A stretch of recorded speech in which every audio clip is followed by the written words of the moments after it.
Let me try to answer some more questions. Keith5239 watched my video, A Beginner's Guide to Trailering a Coyote Tractor, and he said, thanks, Mike. What about trailering a Coyote cab tractor? Should it be loaded front ways or rear facing? Is it okay to trailer a cab tractor at highway speeds? Excellent question. Thank you, Keith5239. Let's use my handy dandy Coyote cab tractor model. Most of the time when we deliver, we haul, we do it this way, forward facing. And it's just, I think, a little bit easier to get the rear wheels of the tractor kind of, you can work it back and forth along the trailer's axle center line to find that perfect sweet spot. And also you can kind of hang the loader over the front of the tractor a little bit if you need to, not so much to where the truck turns, and you clip it, but you can hang it over a little bit. And then if you have a box scraper or rotary cutter, whatever, hanging off the back.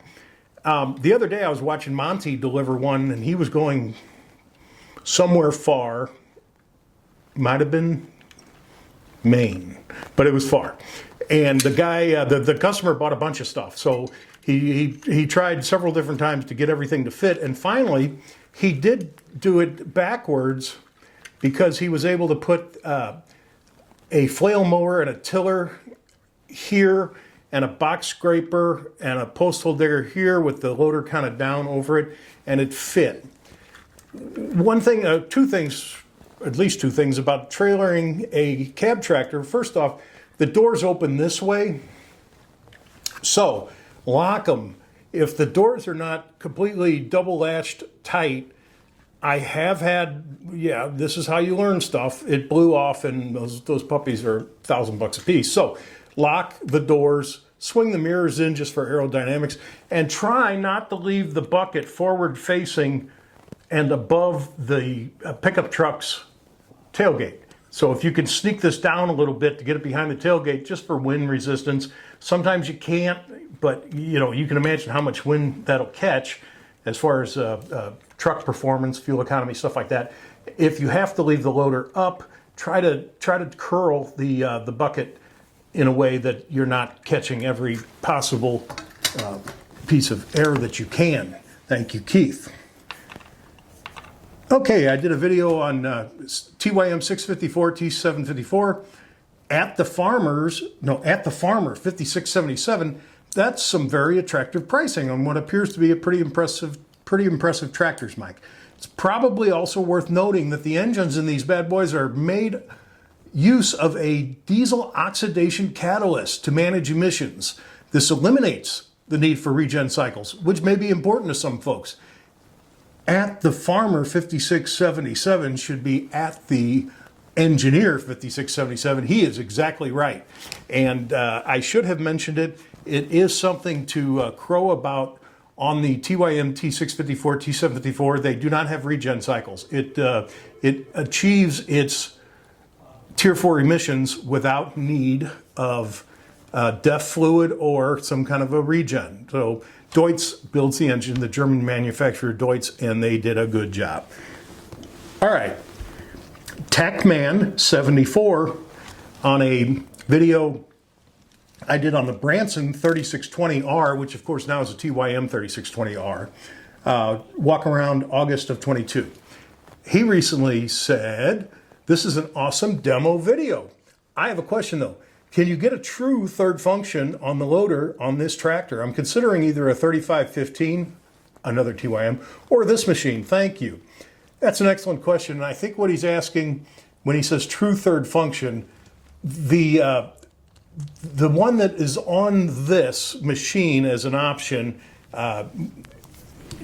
is a diverter type.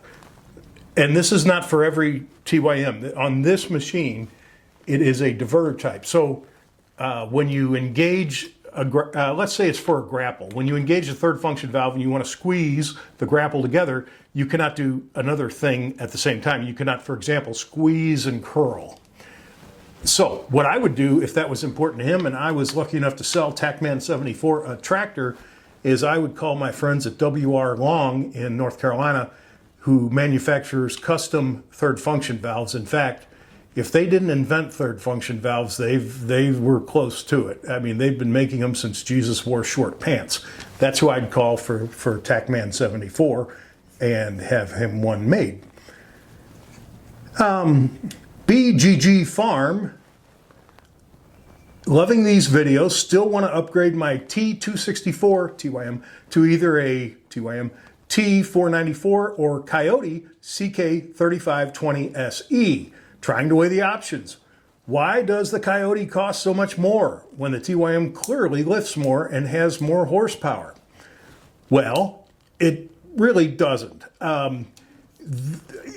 When I quoted this person a quote. I think I emailed it. I mean, we did all that, and my mistake. I assumed he would be interested in the 0% financing that's available on that Coyote. He was not. He is a cash buyer. I should have offered him the cash rebate. If I would have quoted a Coyote with its cash alternative, I would have been, the two tractors would have been much closer in price.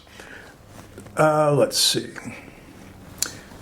And well, he said, sorry, I wasn't more clear. Well, it wasn't his fault. It would be a cash purchase. All my friends praise Coyote, and I know they are good. Just seems I could get more tractors, stronger tractors, similar features, blah, blah, blah. He is not incorrect. All right. On a video I did when the Coyote CX cab first arrived, in fact, the video included watching the first ones roll off the truck, at 1 million startups said, late to the discussion, but good walkthrough as usual. Well, thank you. Thinking about getting the CX cab to replace my CS Coyote, and I guess he means and or zero turn, for a more comfortable and better ride over bumps. I do about 100 hours a year. That is some fairly serious grass cutting. That would put that gentleman, I'm thinking, with a 10-acre yard. I mean, that's a lot. And I would opt for a flail or a finishing mower instead of a mid-mount deck, simply because I can back up to mow a corner, tighter spot better than a mid-mount. That is true, and I can add my 2 cents worth, although 1 million startups did not ask for my 2 cents. I prefer rear-mounted mowers as well for different reasons. One, they cost much less money, half the price of a mid-mount deck mower. And the other thing is, when you, well, let's go back to the model. When you have a mid-mount mower and it's here, it pretty much eliminates the ground clearance of the tractor, but you know, that's okay if you're cutting grass all the time. But let's say it's Sunday morning and some young hooligan ran over your mailbox and you have to go put your postal digger on and go drill a new hole and blah, blah, blah. And you're like, well, you know, I should take that mid-mount mower off. I really should, because I know my yard goes to here and then there's a gully and then my mailbox is over here, so I got to go through the gully, and I know I should take that mid-mount mower off. Oh, well, I'll just be really careful. And the next thing you know, the mid-mount mower's grabbing the ground and doing bad things. That's the main reason that that and the price, that I personally would prefer a rear-mounted finishing mower or flail mower. Also, maintenance and cleanup is much easier on a rear-mounted mower because you can lift them into the air and, you know, put some cinder blocks under it, and you know, you could sharpen your blades or do whatever. That's not to say that mid-mount mowers don't have an excellent place. For example, let's say that, and I'm not. Please excuse me if I sound sexist, but let's take my wife. My wife is cutting grass. She wants to be able to look down and see the edge of the mower on both sides. When she turns, she doesn't want the thing to swing out. You know, mid-mount mowers are very predictable. You know exactly where they are. And if the mower ever needs to come off, she's not the one that's going to have to take it off. It would be me. So in that, for instance, I can certainly see that a mid-mount mower is a good choice. Happy wife, happy life. Okay. Let's see. At James said, do you think Coyote will ever come out with a mini excavator? Yes, I do. How do I know that? Well, I don't. But mini excavators are a very hot market. They're profitable. Coyote likes profit.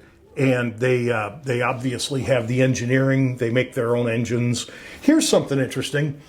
Coyote, you know, it's interesting enough that they cast their own engines. They don't buy someone else's engines. They make their own stuff.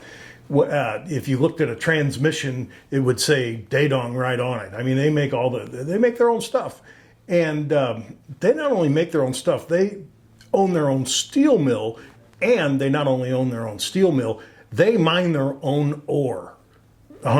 They mine iron ore, they smelt it into steel, and they cast and bend the steel into tractors. That's freaking impressive, really. So, why not? I would think the only reason they're not doing it now is they don't have the capacity. All Coyotes are popular, and they are exceeding 100% capacity. They just, they just can't, but they will. M commented, again on a TYM T64, T74 video, do they make either of these in an open station? No. And why don't they? I don't know. Sparktrition. Now this one is my favorite comment, and I feel bad because I promised him I would do this and I didn't. But I will soon. Sparktrition commented, maybe this wouldn't be the most popular idea, but for me it would be helpful. I'm a big guy. I find a lot of equipment is uncomfortable for a 6'6" guy that's 300 pounds. I'm currently a green, and then he goes on and he mentions something about that off-brand green tractor from Moline, Illinois. He's right. Most compact tractors, and compact, when you say compact tractor, technically that's anything 100 horsepower or under. Most compact tractors are made, most of them are made in one of two places, Japan or Korea. That John Deere he's talking about was made in Japan. Of course, the two brands I sell are made in Korea. LS's are made in Korea.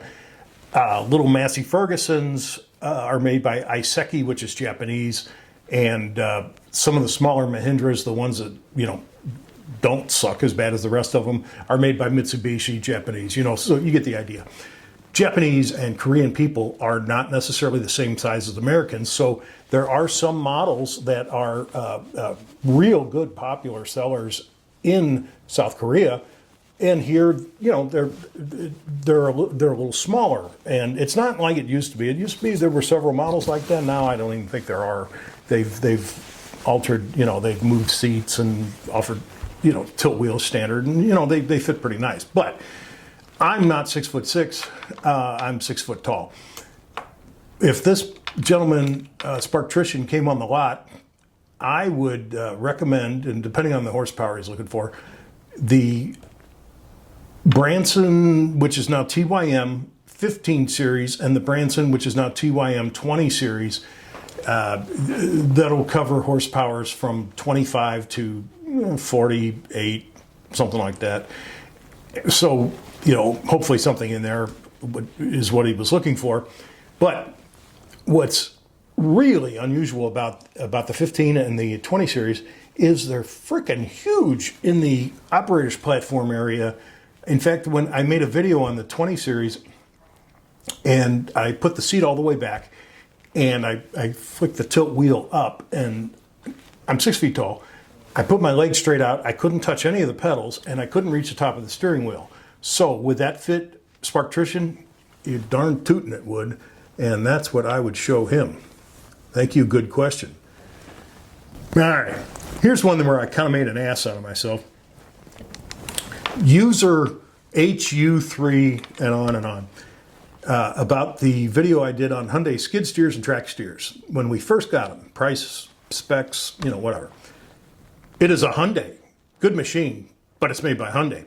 All right, well, not everybody knows everything, so I thought I would help, and I went on to explain that actually it's the other way around, and there's not a single component in there that's made by Hyundai. In fact, as most people know, the Hyundai is absolutely 100% made by Dadong.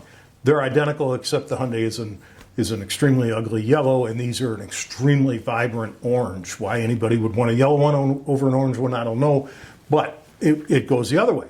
So then Donnie Darko, 727, wants to help a brother out, and he tries to explain to this gentleman that he mentioned that he has a 2012 Hyundai Elantra with 755,000 miles on it, meaning, here, it's a Hyundai. That's actually a good thing. Don't think that it's junk. And so I went to respond. Now the guy's getting, not Donnie Darko, the other guy was getting kind of ignorant. So I'm wanting to, I'm like, eh. So I said, don't be a fool. People are looking. The Hyundai is made by Coyote. Well, I said that to Donnie Darko, and so I snarled at Donnie Darko, and because I tapped the wrong place, and then he said, "Oh, that's not what I'm correcting you on," and oh my goodness, now he said, "Oh, I understand." I replied to the poster who thinks Hyundai is trash, not you, and I said, "Sorry, dude, you are correct, wrong person. You are not the one who is a fool." So I kind of hope Donnie Darko forgives me for lashing out at him. You never know. So, if you want to have me make an ass out of myself, ask some questions, and I would like to answer them. So please send some questions or comments in, and let's keep this going. I appreciate it. Don't forget to subscribe, and thank you. And I'll look for you on the next one.